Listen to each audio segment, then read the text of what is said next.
Hi, Mystery Recapped here. Today, I am going to explain a neo-noir martial arts film called Ninja Assassin. Spoilers ahead, watch out, and take care. The movie begins in a tattoo shop owned by an old, experienced man. He is working on a young gangster when a minion brings an envelope filled with black sand. The gangsters do not know what it means, but the old man freezes in shock. He reveals that the black sand denotes the arrival of the brutal, deadliest ninjas in the world. He encountered them long ago and has first-hand experience to know how dangerous they are. When the gangsters call him a coward, he shows them a nasty scar on his chest that was caused by a ninja attack. He was born with a heart on the right side of his chest, which is the only reason he is still alive to this day. Suddenly, a man's head is sliced in half, splattering blood everywhere. Then, a wire drops from the ceiling and pulls a man upwards. When he is thrown back, only pieces of his gut reach the ground. The ninjas stay hidden in the shadows and slice people's bodies and limbs in one go, creating a bloodbath. Only after everyone is dead do we see the ninjas coming out of the dark corners of the room.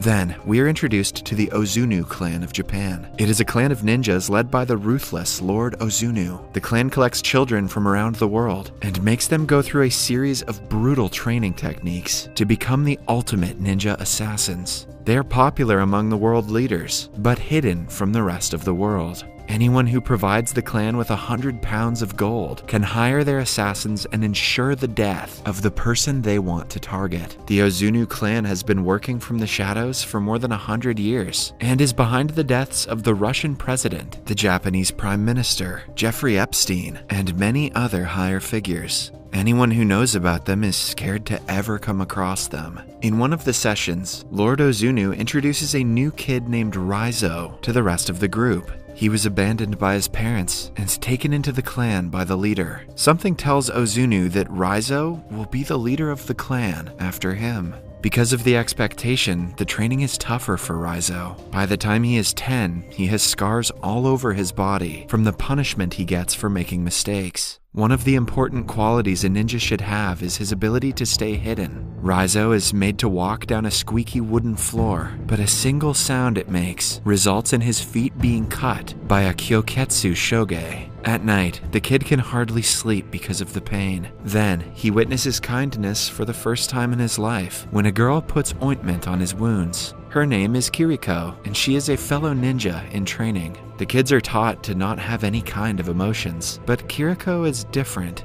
She doesn't believe in the violence and killings that the clan supports. Time passes quickly, and both Raizo and Kiriko grow up together, hardly talking but always looking out for each other. Raizo has now become the most talented ninja Ozunu has ever trained. However, in a match with his senior, Takeshi, he loses because of a foul tactic of the opponent. The master allows it, and instead blames Raizo for being weak. He uses an extremely painful finger-pushing technique on Raizo that causes the guy to crumple in pain. His ultimate test is to survive the night without medical assistance. Upon returning the next morning, Ozunu sees him ready for the new day's training and is proud of the student for passing the test. Soon, Raizo becomes the most talented ninja of the clan, beating the opponent blindfolded and with his hands bound. Kiriko is proud of him, but on the other hand, becomes disenchanted with Ozunu's way of life. She frequently disregards the little rules of the clan and is warned by Raizo. He is scared that if the leader finds out, he will take her heart away. But Kiriko says her heart is with Raizo, so it can never be stolen. In a training session, she is asked to hurt an opponent with a knife. When Kiriko is unable to do it, Ozunu cuts her face and throws her into a cage. Raizo sneaks out to meet with her and feed her water. A few days later, on a rainy night, Kiriko climbs a wall to escape and encourages Raizo to join her, but he chooses to stay, wanting to remain loyal to the clan since it is all he has ever known. Eventually, Kiriko is captured and is set to be executed. Senior Takeshi impales her through the heart in front of everyone. A part of Raizo dies that day, but he still decides to stay loyal to the clan. The scene cuts to a few years later in Berlin Europol headquarters. A forensic teacher named Micah has found evidence about the existence of the clan. Unaware of how dangerous this piece of information can be, she brings it to her senior at work, Maslow. He refuses to believe that there is a secret ninja organization that only elites know about, but Micah shows him the reports which prove the connection between the flow of money from world leaders and the deaths of many known figures. Maslow,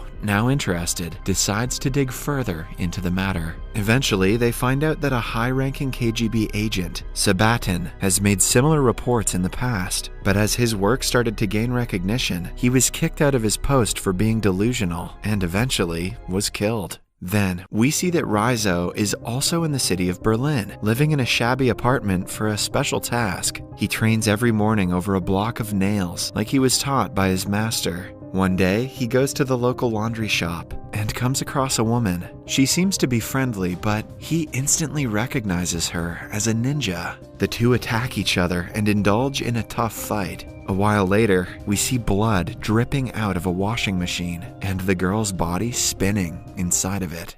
Meanwhile, Micah takes her investigation a step forward and goes to meet the wife of the former agent who was killed for talking about the clans. The woman reveals her husband was a strong, courageous man, but after the scandal, everything changed. He became so much of a coward that every door and window had a minimum of 2 locks, and every corner of the house was well lit. He left no space for the shadows, so the ninjas had no place to hide. Still, one night, the lights went off, and he was killed.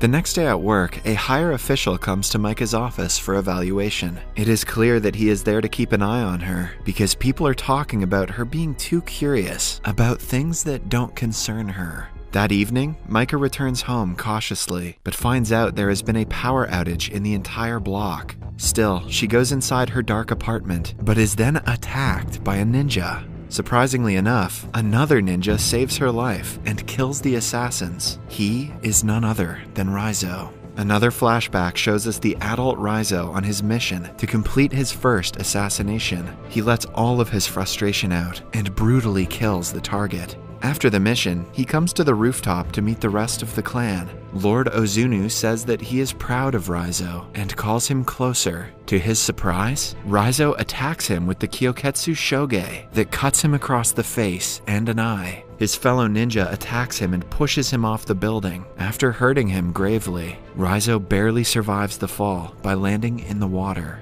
Then, ever since he recovered, he has been working against the clan, intervening in all of Ozunu's assassination attempts. He saved Micah's life for the same reason. They drive to a hotel and change their clothes because ninjas use a special smelling technique to track them. Following that, she gives Maslow a call and tells him she is with Rizzo. The man has been asked to capture Rizzo as soon as he comes into view. He knows that Rizzo is not their primary opponent, but he has to obey the orders for his own life. Hence, when the three meet to discuss the next step in the plan, Rizzo is surrounded by police and arrested. He is taken to a hideout and chained in a solitary prison. Micah finds out that Maslow arrested him out of desperation. Still, he refuses to let go of Rizzo because he will be the safest in the prison. At night, Micah goes to him and offers him water. Rizzo takes the opportunity to reveal that the assassins will be here any second. Micah tries to warn Maslow, but it is too late. The lights go off, and the ninjas come out of the shadows. Even with the most advanced weapon, the soldiers are proven to be weak against the warriors. Micah unlocks the chains off Rizzo's hands right before he is killed. He fights the ninjas and asks Micah to run away, since he cannot save both of them.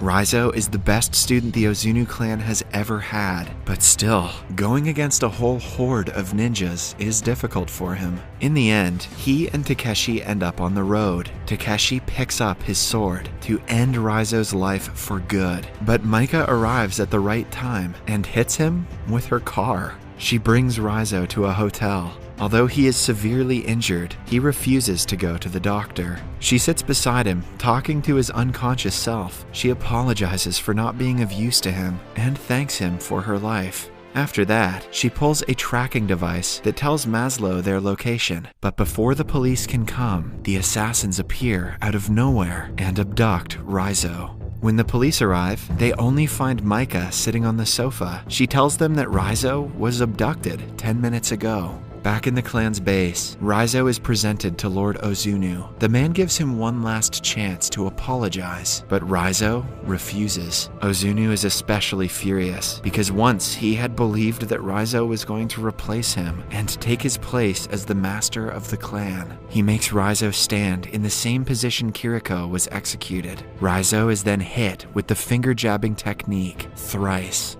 While most people would die from a single blow of the technique, Raizo just vomits blood. Alongside it, he also vomits a tracking device. Before the ninjas see it, Micah, with an entire police force, enters the premises and wreaks havoc. Many ninjas are killed with explosives, so hiding in the dark doesn't work. In an ensuing battle, many people from both parties are killed. Raizo is confronted by Takeshi and his people. Even though the fight isn't fair, he kills all the ninjas and waits for Takeshi's attack. Then, the two fight with all their might, and Raizo wins in the end. Takeshi's limbs and eventually neck are cut off. Now the only person Raizo has to face is his former master, Ozunu. He finds the old man inside a room, sitting calmly while people die outside. The master proves his expertise by disappearing into thin air and coming out of the shadows behind Raizo. With only a push, he sends Raizo flying to the other room. Then, they both bring out their swords and engage in a fierce sword fight. Ozunu gives him yet another chance to apologize, claiming himself to be Raizo's father, but Raizo replies that he is no one's son, and the second he kills Ozunu will be his first breath in life.